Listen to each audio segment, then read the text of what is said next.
आदरणीय मंत्री साहेब आणि पालकमंत्री राहुल साहेबांची पत्रिका आली आणि त्याचे जो शिक्षक आहे तो आपला संजू भाई आहे, आपले धानोरेवाले, त्यांच्या भाऊ मला वाटतं अविनाश आहे वाटतं, तो घेऊन आला. त्यांनी मला ती पत्रिका हातात दिली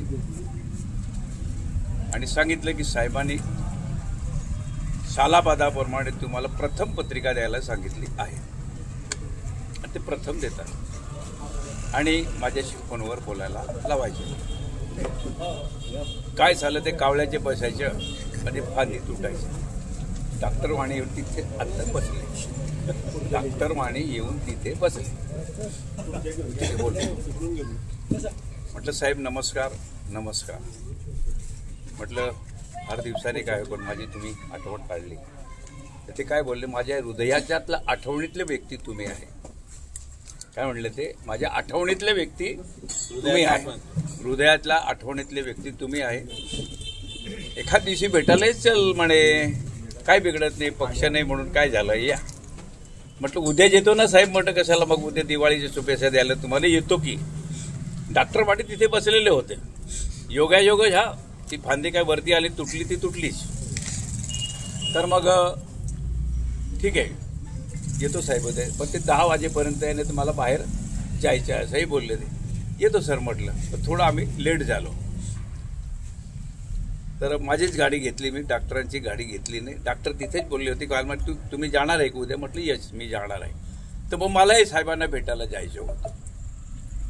त्यांच्यासाठी ते जे पत्रिका आहे ती गिफ्ट ग्रीटिंग कार्ड आणि इतर काही फराळ आहे मी घेतलेला आहे आणि त्याचा सत्कार पण करायचा होता दिवाळीच्या निमित्ताने.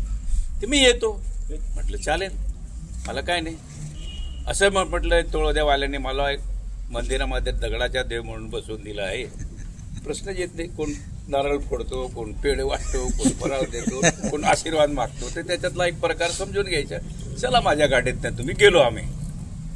तरी आम्हाला 15 मिनिटं उशीर झाला. साहेब नुसतं ते नवीन रेस्ट हाऊस आहे त्याचे उद्घाटन करून ग्राउंडमध्ये आले होते.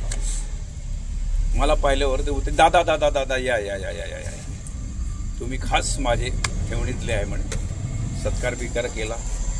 डॉक्टर वाणी त्यांचे काय द्यायचे त्याचे दिलं. एक शब्द काही बोलले नाही. तिथल्या डेप्युटी इंजिनियरांना त्याने सांगितलं की हा आमचा बापजी आहे, याला चहा पाणी नाश्ता दिल्याशिवाय जाऊ द्यायचं नाही. मला घाई आहे, मी खेड्यावर पूजेसाठी जातो आहे. एवढं बोलणं झालं. ते बसले सीटवर आणि पुढे मला बोलवलं त्यांनी. मग काय कसं चाललंय म्हटलं काय ठीक चाललंय. पण हा दिवाळीच्या निमित्तानं मी मुख्यमंत्र्यांना भेटायला येणार आहे, तर तुम्ही मला ती भेट घालून द्यायची. पण त्याच्यामध्ये किंतु आणि परंतु नाही, फक्त मला त्यांच्याशी भेटायचे आहे. एवढं बोलणं झालं. नारायण दादा तिथे बसलेले होते. आलं गेलं. जो सीबीआय सुरू झालं तुमचं तोळद्यामधलं, सीबीआय जागृत झालं. कसे गेले, कोण गेले, का गेले, का उदयसिंग दादाला डॉक्टर वाणी घेऊन गेले आणि त्याच्या गाडीत मी नाही गेलो, तो माझ्या गाडीतून आला. आता इतकं चाललं इतकं चाललं इतकं चाललं ते विचारूच सुद्धा का. तर माझं म्हणणं एवढंच आहे की सीबीआय लावायचे काही जुरी नाही, कोणाला विचारायची काही जुरीने नाही आहे. मला आतापर्यंत हे वाटलं होतं की मोसमी पाऊस परत गेला, पण तो मुक्कामाला आहे तोळद्याला अजून आणि अवकाळी केव्हाही येऊ शकते. मी त्या माणसाला इशारा देतो की माझ्या नांदी लागायचं नाही. या जनतेच्या येथील मतदार बंधूंचा माझ्यावर विश्वास आहे. इथली कोणतीही पार्टी असेल त्यांच्या नेत्यांच्या त्यांच्या कार्यकर्त्यांच्या माझ्यावर विश्वास आहे. माझ्यावर आकडा लावण्याचा प्रयत्न केला निश्चित मी जोटा पलटवण्याशिवाय राहणार नाही. तर मेहरबानी करून जो कोणी असेल त्यांनी नारदासारखं वागू नये. आम्ही प्रामाणिकपणे गेलो आणि प्रामाणिकपणे आलो. तर लोकांनी सांगू उदयसिंग दादाला घेऊन तिकीट मागायला डॉक्टर वाणी गेले, हे सगळं चुकीचे अर्थ लावले गेलेले आहे. आणि तुमचं झालं ना, आता बस झालं नाटके. आता सगळ्या लोकांनी तुम्हाला ओळखलेलं आहे. हा माझ्या नांदी लागू नका. आणि मी आता कोणाला मदत बी करणार नाही. कशासाठी, आता मी ते मार्गदर्शक मंडळामध्ये जमा झालेलो आहे, तर माझे प्रश्न येत नाही. तर मेहरबानी करून त्यांचं माझ्या नादी लागायचं नाही.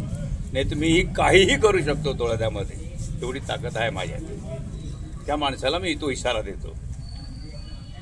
एवढंच मला खोराक द्यायची होती. आता काय करायची ते तुम्ही काय करायचे ते तुम्ही ठरवा.